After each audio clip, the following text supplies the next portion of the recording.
శ్రీమాత్రే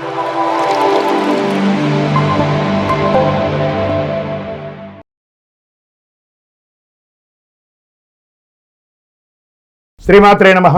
సద్గురు జ్యోతిష్యాలయం వారి యొక్క విశ్వావసునామ సంవత్సర 2025 మార్చి 29 నుండి మొదలు పెడితే మళ్ళీ 2026 మార్చి 28 వరకు వచ్చే ఈ తెలుగు నూతన సంవత్సరంలో వచ్చినటువంటి సంవత్సర రాశి ఫలితాలని మనం ఇప్పుడు తెలుసుకోబోతున్నాం. ప్రతి ఒక్కరికి ఏముంటుందంటే, గురుగారు నాకు ఎలా ఉండబోతుంది ఈ సంవత్సరం, నాకు ఆరోగ్యం ఎలా ఉంటుంది, నాకు ఐశ్వర్యం ఎలా ఉంటుంది, నా వ్యాపారం ఎలా ఉంటుంది, నాకు ఉద్యోగం ఎలా ఉంటుంది, నాకు అసలు ఉద్యోగం వస్తుందా రాదా, నాకు వివాహం అవుతుందా అవదా, నాకు సంతానం కలుగుతుందా కలగదా, నా వ్యాపారం అభివృద్ధి అవుతుంది, నేను విదేశాలకి వెళ్తానా వెళ్ళనా, ఎన్నో ప్రశ్నలతో కూడినటువంటి ఆ ప్రశ్నలకు సమాధానమే ఈ గోచార గ్రహస్థితి.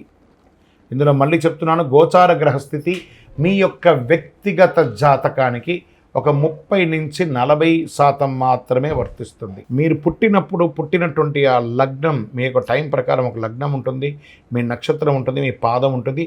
దాని ప్రకారంగానే సంపూర్ణ జాతకాన్ని తెలుసుకోవడం కుదురుతుంది. నేను చెప్పే ఈ గోచార ఫలితాన్ని కొంతవరకు తీసుకోండి. తర్వాత మీ యొక్క వ్యక్తిగత జాతకాన్ని మీ పరిసర ప్రాంతాల్లో ఉన్నటువంటి గురువులను సంప్రదించండి. గురుగారు, నాకు ఈ సంవత్సరం ఎలా ఉంది, నాకు జాతకం చెప్పండి అని వారి దగ్గర అవసరమైతేనే తెలుసుకోండి. మళ్ళీ చెప్తున్నాను, ప్రతి దాంట్లోనూ ప్రతి ఎపిసోడ్లోనూ నేను చెప్తూ ఉంటాను, జాతకం పడుతున్న వర్షానికి ఒక గొడుగు మాత్రమే, కానీ జాతకం జీవితం కాదు. మీరు మిమ్మల్ని నమ్మండి, మీ ఇష్టదైవాన్ని నమ్మండి, మీ కులదైవాన్ని నమ్మండి, మీ జీవితం బాగా ఉంటుంది. మరి లేదు గురుగారు, మేము మీ దగ్గర తెలుసుకోవాలనుకుంటున్నామని చాలామందికి ఉంటుంది కదా.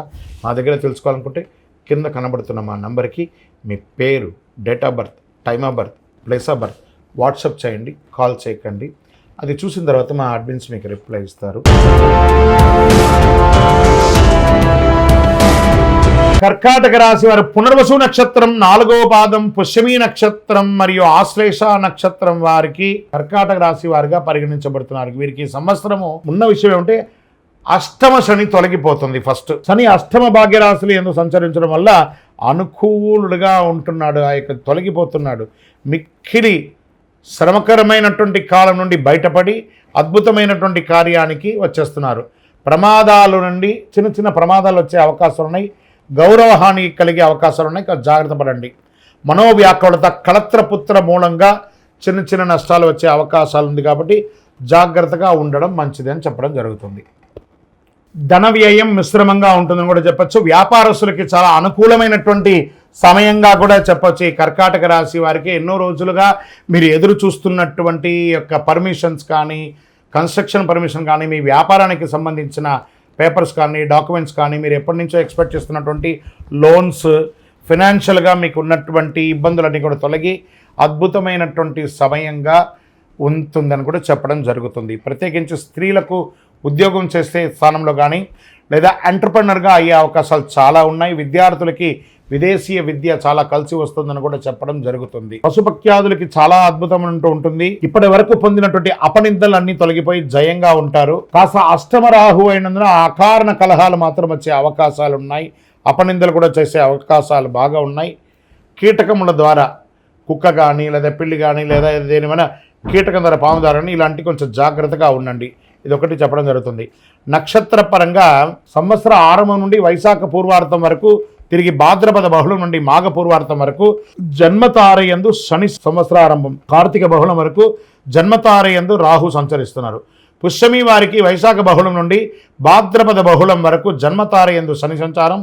ఆశ్లేష వారికి మార్గశ్ర శుక్లం నుండి సంవత్సరం వరకు నైదని తారయందు రాహు సంచరిస్తున్నారు. కావున జాగ్రత్త అవసరం. మొత్తం మీద మీరు అద్భుతమైనటువంటి సమయంగా కూడా చెప్పచ్చు. ఆదిత్య హృదయాన్ని ఆదివారం పారాయణం చేయండి.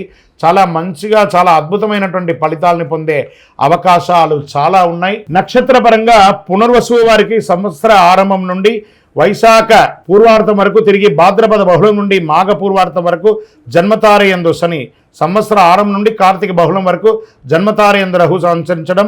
పుష్యమి వారికి వైశాఖ బహుళం నుండి భాద్రపద బహుళం వరకు జన్మతారయందు శని సంచరిస్తున్నారు.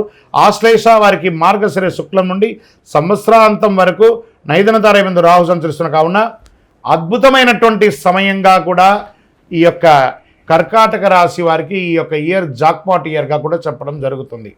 మీరు చేయవలసినటువంటి పరిహారాలు ఏమైనా ఉన్నాయా అంటే, మీకు ఇష్టదైవం కులదైవాన్ని ప్రార్థన చేసుకోవాలి. చక్కగా నవగ్రహ ఆరాధన చేయండి. ఎందుకంటే అష్టమ శని కూడా తొలగిపోయింది.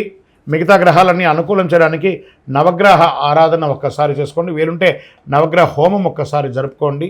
మీ నక్షత్రం రోజు పక్కన ఉన్నటువంటి సుబ్రహ్మణ్య స్వామి దేవాలయానికి ఒకసారి దర్శనం చేసుకోండి. మీ వయస్సు ఎంత ఉందో అన్ని దీపాలు వెలిగించండి. ప్రత్యేకించి ఇక్కడ చెప్పడం జరుగుతుంది ఎవరికంటే పోలీస్ శాఖ, డిఫెన్స్ వాళ్ళు, తర్వాత ఫైర్ శాఖ, వీళ్ళకందరికీ కూడా చాలా ముఖ్యమైనటువంటి సంవత్సరంగా దీన్ని చెప్పడం జరుగుతుంది. మీరు చాలా కేర్ తీసుకోవాల్సినటువంటి సంవత్సరం ఇది. మీ వయసు ఎంత ఉందో అన్ని దీపం వెలిగించండి. మీ లక్కీ నంబర్ అని తీసుకుంటే 5 మరియు 7గా చెప్పడం జరుగుతుంది. చందనం కలర్, ఊదా కలర్ మీకు చాలా కలిసి వస్తుందని కూడా చెప్పడం జరుగుతుంది. ఇంకను సకల దోషాలు తొలగి ఆనందంగా ఉండడానికి అతి శక్తివంతమైనటువంటి కరుంగాలి మాలను ధరించండి. ఆయుర ఆరోగ్య ఐశ్వర్య భోగభాగ్యాలతో ఉండండి. ద్వాదశ రాశుల్లో ఉన్నటువంటి మీరు ఆయుర ఆరోగ్య ఐశ్వర్య భోగభాగ్యాలతో ఉండాలని అఖిలాండ కోటి బ్రహ్మాండ నాయకుడు శ్రీ ధర్మశాస్త్ర అయ్యప్ప స్వామి వారిని సదా సర్వావస్థలందు మీకోసం, మీ క్షేమం కోసం ప్రార్థన చేస్తున్నాం. మీరు తిరుపతికి వచ్చినప్పుడు మన అయ్యప్ప స్వామి వారి 18 అవతారముల దేవాలయం జీవకోన తిరుపతిలో ఉంటుంది. రైల్వే స్టేషన్ నుండి, బస్టాండ్ నుండి 3 కిలోమీటర్ దూరంలో. ఒక్కసారి పుట్టినందుకు ఒక్కసారైనా అందులో అడుగుపెట్టండి. అందులో 27 నక్షత్రాలను కూడా ప్రతిష్ఠ చేయబోతున్నాం త్వరలో.